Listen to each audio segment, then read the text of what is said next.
Welcome, fellow castigators. Wicked is one of those musicals that gets a bad rep because although the Disney-fied music style makes the stage musical more accessible for the average audience member doesn't think about how it's a sung-through musical, and there isn't a single song that works out of context.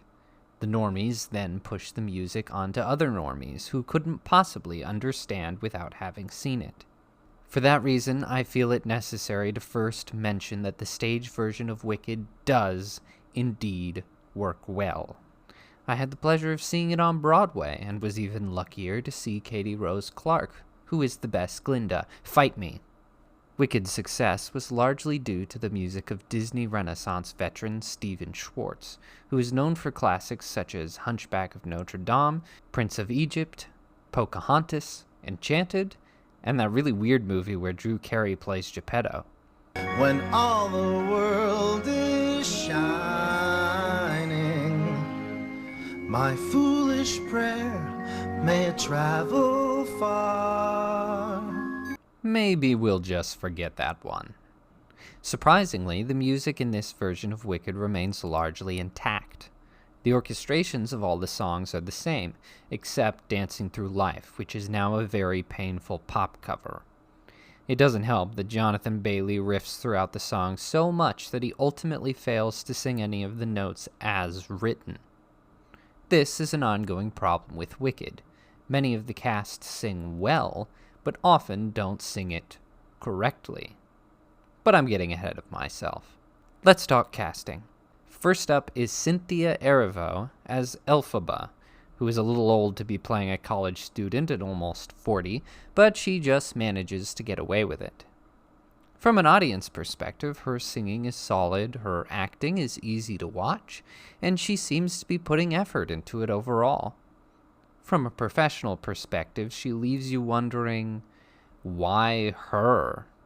They could have easily found a dynamite actress with a crystal clear voice, oodles of charm, and that trademark theater kid energy, but instead chose someone who is merely serviceable. If Cynthia wasn't such an insufferable person, I'd feel bad saying this, because she's not a bad actress. But the fact is that she's just plain wrong for the part. When casting, you will encounter many people who can play the part well, so typically you go with the person who has a particular spark. Unfortunately, Cynthia plays Elphaba with little to no charm, and often peppers her singing with overindulgent riffing that distracts the audience and fails to communicate how the character is feeling. It muddies the music and creates unpleasant, dissonant tones, while she barely emotes by just shaking her head a lot. It doesn't help that they gave her scraggly hair, dark lipstick, and sharp nightmare talons that all make her look more evil than she's supposed to. Wardrobe also did her dirty by giving her square-shouldered clothes that often make her look quite masculine. This stuff would have been great for a regular adaptation of Wizard of Oz, but it really doesn't work for the more youthful, innocent, and misunderstood version of the Wicked Witch. On the flip side, even though Elphaba isn't likable, Ariana Grande saves a lot of scenes by being decently likable as Glinda. Her Nickelodeon sitcom voice is a little distracting, but she has enough charm to get away with it. The thing that sets her above the rest, though, is her clear passion for the project, which shows through the energy in her performance. It also shows through the sheer glee in which she sings the songs, which she sings very well, although there are several parts where she sounds unrefined, as if they only allowed for one take. This is probably due to vocal strain after long hours of live on-set singing. Visually, Glinda gets 1 out of a possible 3 points for hair, makeup, and wardrobe. Ariana Grande is already a sickly vegan, so I don't think it was a good move to have her wear sandy-colored wigs that wash her out. Thanks to the poor color grading, her hair looks almost platinum in some scenes. Her pale makeup only adds insult to injury, giving her a pallid, almost sallow kind of look. There are some scenes, like the Ozdust ballroom sequence, where she looks okay, but for the outdoor scenes, she often looks white as a sheet. a very stark contrast to Kristen Chenoweth, who has never skipped a tanning day. That being said, her wardrobe earns the one big point. It's excellently designed to complement Ariana Grande's features, and the details of each outfit place them among the few to actually rival the costumes of the stage show. I would have liked to have seen some more faithful fits, such as the blue bubble dress or the yellow Emerald City dress, but I understand they wanted to incorporate more pink into her wardrobe because they think the audience is stupid and might not guess who she is. Next up is Jonathan Bailey as Fiyero, inarguably the absolute worst of the bunch. His only number in Act 1 is Dancing Through Life, so he has to make a strong impression on the audience. Instead, he tries so hard to be different that the lyrics of the song are almost entirely incoherent. He riffs and warbles his way through the world's most dangerous library in such an egregious manner that all the swagger and magnetism is sucked right out of it. Even worse, his distinct lack of charm makes him look old and tired, punctuated by the fact that his sexual tension with Elphaba is -1,000,000. His introduction is cut up into multiple painful scenes, and, most unforgivably, the costume department makes no attempt to recreate his gallant red vest and tall boots combo that was part of what made him so memorable. They better not mess up that Castle Forest outfit, I'll tell you what. I think the biggest problem is that Fiyero is a classic James Dean type rebel. Original Fiyero, Norbert Leo Butz, and most of those who followed him, plays Fiyero as that same macho, American, heterosexual archetype that accentuates both the character's strengths and weaknesses. Even when Wicked is performed on the West End, the English actors put on an American accent more often than not, probably because they too understand it's more authentic for the character. Jonathan Bailey, however, is unapologetically English and gay, so Fiyero too is presented as English and gay. This is a clear detriment to both the character and Bailey's pre-existing lack of charisma. Besides, I think he looks better with electronics coming out of his head. Anyway, Ethan Slater plays Bach, that little munchkin boy who is understandably smitten with Glinda. Slater is predictably perfect as Bach, managing to balance the line between pathetic and endearing. His singing is also flawless, and his scenes with Nessa make it painfully obvious that he's only one of 2 cast members to be Tony nominated. Bach's wardrobe is also one of the few to be improved upon. They added a bow tie to his striped suit and gave him a jaunty school cardigan to wear later on. Ethan Slater's hair is so fabulous that I'm not even mad they nixed Bach's red Steve Zissou beanie. And that ballroom fit? Come on. Although, I must say it's unfortunate that he never calls Glinda Miss Galinda, like in the stage show. I feel like that simple show of gentlemanliness perfectly juxtaposes Fiyero's bad boy behavior and almost acts as a commentary on women never choosing the nice guy. I can live without it, though. Also rounding out the Little Weirdos cast is Peter Dinklage as Dr. Dillamont, the goat professor whose subplot is laid on incredibly thick this time around. Dinklage cannot sing at all, but thankfully his material isn't too difficult to begin with. My main problem is the uncanny animal CGI that doesn't allow the characters to show emotion on their faces. I am especially disturbed by the deeply upsetting wolf doctor and midwife grizzly bear in the opening number. I recoiled in horror when the camera panned up to reveal a wolf staring down the barrel of Elphaba's mom's coochie. In a live-action film, talking animals should always be puppets or actors in prosthetics. There's nothing else that works. Hey, what became of the baby? It turned into a pig. Another standout I want to mention is Jeff Goldblum as the Wizard. Usually I despise stunt casting in movie musicals, but Goldblum surprisingly turns out to be the best of the bunch. He sings well, and his magnetic and amiable personality makes the wizard's inevitable betrayal stab the viewer even harder. The crew sets him up with a hilarious Walt Disney-style model of Oz, although it's unfortunately used for a dumb Yellow Brick Road origin story. Goldblum is also decked out in an amazing suit that successfully emphasizes how enigmatic he is. We'd better see that silk top hat in part 2.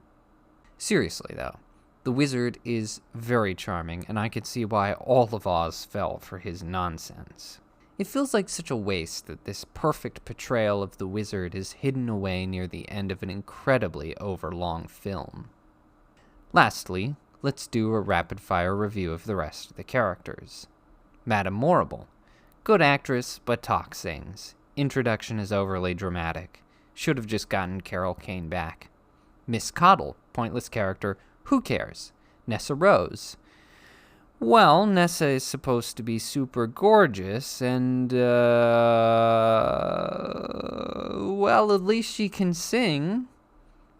It's interesting that they insisted on casting an actual paraplegic considering a particular event that occurs in Act 2, but whatever.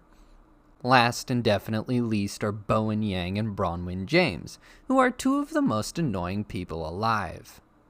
Wait, you agree with my character assessments, don't you, Child Nessa? Yeah. Oh, good.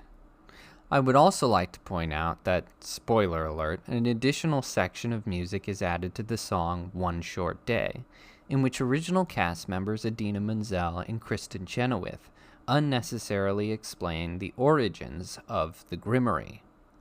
This was a terrible idea, because even though the actors in this movie are decent singers, they are amateurs compared to these two. When they appear, it feels like a breath of fresh air to hear such crisp and clear, well-trained voices. It puts the cast of this film to absolute shame, and it was unwise to include it. But hey, at least the weird overall guys were in there. Speaking of weird stuff, the sets and props are crafted pretty well. Everything that's physical, like Munchkin Land, Shiz University, and the Emerald City, are wonderfully detailed and massively scaled. I like that Glinda's bubble still has a mechanical implication to it. I like the design of the comically short Emerald train.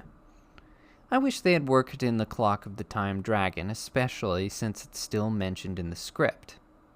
It doesn't matter much, though, as the lighting, color grading, and fake blur make everything look dull and lifeless. Director John M. Chu decided that a movie that features an Emerald City, flying monkeys, and a yellow brick road should be muted and washed out by the sun in order for it to feel like a real place. Except Oz is so fantastical already. The reality has to be portrayed through high details and things like costumes and sets. The production crew certainly delivered, but it doesn't work if the director refuses to light anything from the front. Adapting a stage musical is one of those rare times that you can defy reality and use theatricality to your advantage. Chicago, The Producers, and West Side Story are just a few I can think of that utilize this opportunity. Instead of using darkness to underline the dramatic tension, John M. Chu decides to film No One Mourns the Wicked in broad daylight, with goofy, overdone choreography. The Wizard and I receives a similar fate. It's directed with no flair or energy. What could have been an upbeat and dynamic number is shot so procedurally, as if he were setting up a two-shot of actors talking to each other. Most of the songs are interrupted with dialogue so often that it cuts the build-up and kills the dramatic tension. Of course, the songs are slightly more interrupted on stage than they are on a cast album, but this movie takes it to new extremes, constantly butting in with unnecessary flashbacks or interrupting the song right before the few final notes. Big songs like Popular or Defying Gravity are cut up to an absurd degree by action and dialogue. They're directed in a really knowing way, as if Chu is worried they won't live up to expectation, and the ironic result is that the songs aren't allowed to flow and breathe the way they were meant to. Defying Gravity especially gets interrupted 4 or 5 times, so that any chance of build-up is constantly smashed to smithereens. It's just incredibly incompetent filmmaking. However, the worst case of this is in Dancing Through Life, which is already exposition-heavy as is. There's a scene in the stage play where Elphaba shows up to the Ozdust ballroom, much to the surprise of everyone there. Elphaba, determined to not be shunned, awkwardly dances without music. The comedic moment turns into a heartwarming one when Galinda joins her. Everyone follows her lead, and then the music returns to complete the song. This little moment usually lasts about a minute, but in the film it is stretched to an absolutely agonizing length, as Elphaba does interpretive dance alone for what feels like an eternity, and then she weeps when Galinda finally shows up. My friend, who has never seen the stage show, leaned over to me and said, "I'm so bored," which I'm sure a lot of the audience can relate to. In fact, I was in a full theater, yet they never laughed or made any signs of enjoyment. You see, the Broadway production clocks in at about 2 hours and 20 minutes, minus intermission, while the movie is 2 hours and 40 minutes and only manages to tell half the story. You can imagine that this film is stuffed to the brim, with so much filler it feels like a streaming show. One gets the idea that John M. Chu cares less about making a palatable adaptation of Wicked and more about overindulging his ego and wallet. The film starts with some good ideas, like using the poppies to make the class fall asleep during the lion cub scene, or seeing Elphaba do magic training by focusing on a coin. Put all other things out of your head except obtaining the balls.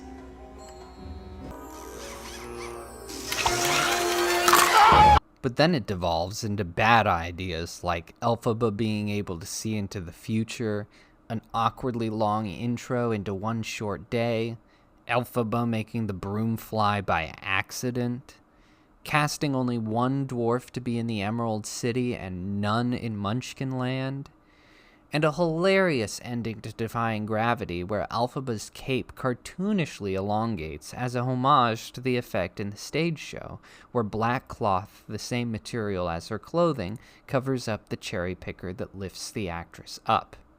It's like John M. Chu is just a Hollywood dunce who doesn't know when to maintain the audience's suspension of disbelief and when to throw caution to the wind.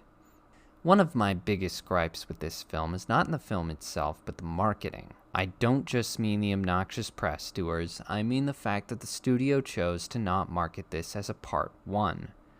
Now, I knew what was up because I had been following the production for a long time, but most of the audience was not privy to this, which I believe is completely unethical. The money-grubbing studio and filmmakers chose not only to split the story for more dough, but also chose to pull the wool over the eyes of anyone who might be daunted by that decision, so that they can ensure even more money. This immoral act deserves to be ridiculed and reviled publicly as a cautionary tale to other studios. For this reason alone, the film deserves to flop at the box office and become a laughingstock for the rest of time. Unfortunately, just like The Wizard, these scoundrels know exactly how to control and subjugate the masses. Wicked will no doubt make tons of money, and Hollywood will learn nothing. Terrible movie musicals, adaptations, and remakes will continue to be made, and the emotionally unstable nostalgia audience will continue to gobble it up as the reputation of musicals is gradually, irreparably damaged. Overall, Wicked Part 1 is an overlong, overindulgent mess that doesn't have enough respect for the source material to cut things that weigh it down. These songs that never seem to end are played out with choreography that is always either stilted or crowded. The film is led by a sickly Glinda and an Elphaba who's devoid of personality. Most annoyingly of all, it features just too damn much riffing. Every actor is way too invested in making it their own instead of pleasing the ears by singing it as written. They keep creating dissonant tones where one note contradicts another instead of being in unison. Of course, there's a science to how doing that can work and evoke a particular feeling, but Wicked was not written with that in mind. I could probably accept a little riffing once or twice, but Wicked does it in places where even those who have never heard the music before can detect an unpleasant note. For instance, in No One Mourns the Wicked, Ariana throws in an extra note that completely ruins the button and makes the timing sound weird. From a narrative position, riffing is even worse, because instead of hearing an inflection that tells us how the character is feeling and connects the audience, the note ends up being a distraction, as all you see is an actor showing off. Riffing may work in pop music, but it rarely works in musical theater, where an actor is supposed to be conveying something in particular. I sincerely hope that one day John M. Chu is banned from going anywhere near a camera, and eventually studios will figure out how to make a good movie musical. But I'm not holding my breath. Thanks for listening. Also, at Universal Singapore, the Elphaba dish is waffles and fried chicken. I'm just not gonna comment on that.